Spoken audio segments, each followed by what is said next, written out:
Salut la gang, bienvenue à Radio B52, votre podcast du Québec. Merci de nous écouter et continuez à nous encourager, on passe ça.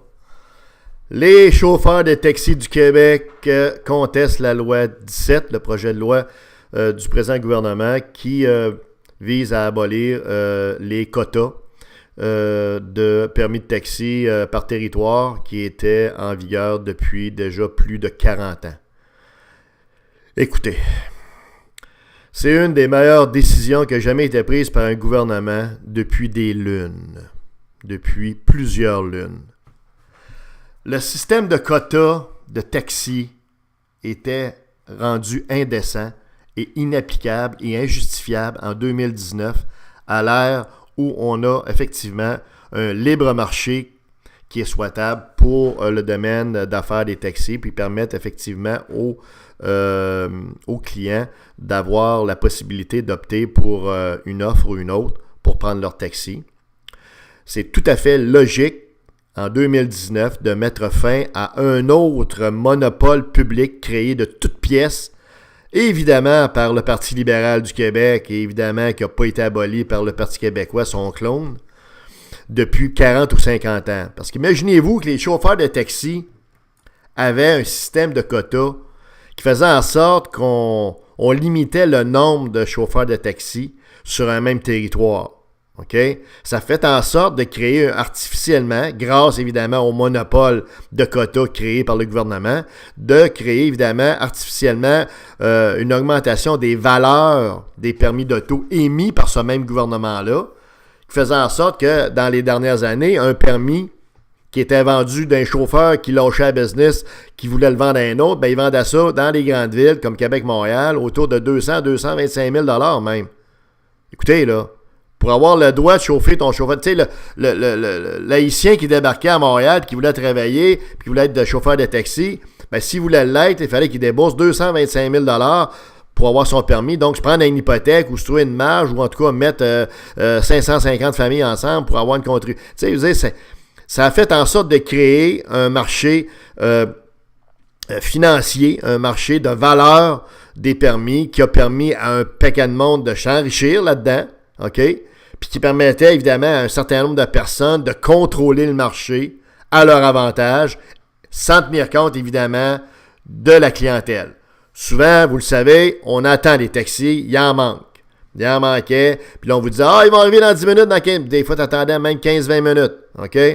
Écoutez, c'est pas bien compliqué, c'est parce qu'on a créé une rareté, on a limité le nombre, beaucoup trop petit nombre de chauffeurs de taxi, ce qui faisait en sorte qu'on servait la clientèle avec un minimum de taux, avec un minimum d'offres, parce qu'on préservait la valeur des permis ainsi provoqués par le monopole artificiel créé par le gouvernement du Québec, et évidemment en collaboration avec tous les zigonneux, puis les patenteux, puis les manipuleux là, qui dirigent l'industrie du taxi. Or, le CAQ a le courage de mettre fin à ce système de quotas-là. On était rendu avec un marché, vous savez, d'autour de 745 millions. La CAQ, par ailleurs, OK, afin d'amortir un petit peu plus l'effet sur les privilégiés du taxi de l'entrée en vigueur de la loi en 2020. En principe, c'est en juin 2020 que ça va être entré en application. Ben, on a déboursé, on a prévu un montant de 250 millions pour dédommager les chauffeurs de taxi.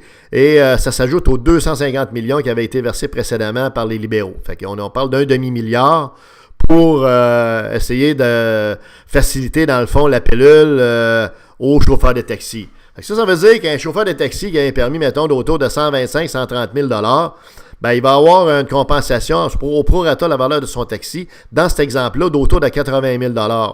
Donc, nous, les payeurs de taxes, allons leur donner 80 000 $, même s'ils ont profité grandement, OK, de ce système-là pendant 40 ans, à nos dépens, à notre désavantage, comprenez le point?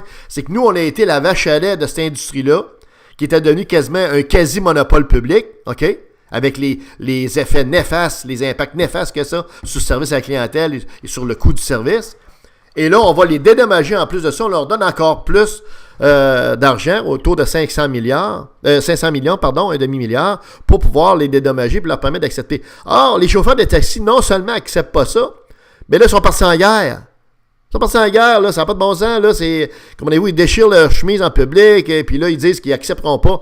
Et plus que ça, il faut vraiment avoir du culot, puis vraiment avoir du front autour de la face pour que les propriétaires de taxis osent contester cette loi-là, alors qu'en 2019, c'est incontournable, il faut libéraliser le marché.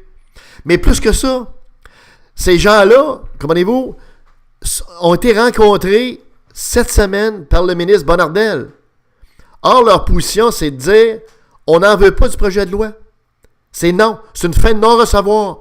Donc, tu sais, vous dire, pourquoi la CAQ, pourquoi le gouvernement rencontre des gens qui ont comme position de dire on veut vous rencontrer, mais simplement pour vous dire que votre projet de loi, vous pouvez vous le mettre en quelque part, envoyez-le au rebut, aux poubelles, dans les toilettes, puis flush la toilette. Tu sais, Bonnardel ne devrait pas rencontrer les gars de taxi, l'industrie du taxi. Le gouvernement doit tout simplement continuer à se tenir debout devant ces gens-là, comprenez-vous, qui se font enlever leurs privilèges qu'ils avaient depuis déjà des années et des années. Et c'est sûr, quand tu enlèves un bonbon, comprenez-vous, à un petit bébé, ben il va pleurer un peu. Mais il va s'habituer. Puis au lieu de lui donner un bonbon par la suite, ben il va s'habituer peut-être à manger des fruits, à manger santé. Ben là, il va falloir que les chauffeurs de taxi s'adaptent à la nouvelle réalité du marché, à la nouvelle réalité économique, où on a maintenant une offre de taxi, une offre de service qui est élargie. Mais ce qu'on ne comprend pas, c'est pourquoi le gouvernement s'assoit avec des gens qui sont complètement fermés, négatifs, qui ne veulent rien savoir du projet de loi 17, qui, comprenez-vous, qui mettent le feu dans des guenilles, c'est à Montréal, un peu partout, avec le pancarte. Comprenez-vous, comme si on a l'impression qu'on recule quasiment au Moyen-Âge, en 1960-70, avec ces gens-là. S'ils sont pas contents, là, puis qu'ils aillent faire du taxi ailleurs, tout simplement, puis qu'ils arrêtent de nous achaler avec leurs affaires, parce que le move du gouvernement est tout à fait justifié. Alors, Gallard of Québec, si vous n'êtes pas content, si vous voulez vous adapter, ben vous êtes les bienvenus à rester. Mais sinon, au lieu de faire de la merde, ben regarde, il y a un aéroport, il y a des avions, tu embarques dans l'avion, puis tu t'en vas dans un autre pays où c'est mieux